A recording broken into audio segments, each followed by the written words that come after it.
కురుక్షేత్ర యుద్ధం ముగిసిన తర్వాత తమ బంధువుల్ని గురువుల్ని చంపిన పాపాన్ని పోగొట్టుకోవడానికి, గోత్రహత్య బ్రహ్మహత్య పాతకం నుండి విముక్తి పొందడానికి పాండవులు కాశీకి వెళ్లారు. పాండవులకి దర్శనం ఇవ్వడం ఇష్టం లేని శివుడు నంది రూపం ధరించి కాశీని విడిచిపెట్టి ఉత్తర దిశగా పయనమయ్యాడు. ఎలా అయినా శివుడి దర్శనం చేసుకుని పాపాల్ని పోగొట్టుకోవాలి అని పాండవులు పట్టు వదలకుండా నంది రూపంలో ఉన్న శివుడిని వెంబడించారు. గుప్తకాశీ ప్రాంతంలో నందికి ఎదురెళ్లిన భీముడు దాని తోకని కాళ్ళని పట్టుకోవడానికి ప్రయత్నించడంతో శివుడు భీముడికి దొరకకుండా మాయమయ్యాడు. అలా నంది రూపంలో శివుడు పాండవులందరికీ ఒక్కో ప్రాంతంలో ఒక్కొక్కరికి కనిపించి వారికి దొరకకుండా మాయమయ్యాడు.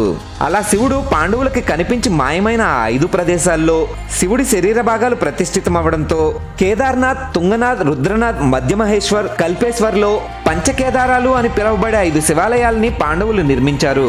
ఈ విషయాన్ని మీరు మొదటిసారిగా విన్నట్టయితే ఛానల్ని సబ్స్క్రైబ్ చేసి ఓం నమః శివాయ అని గట్టిగా చెప్పండి.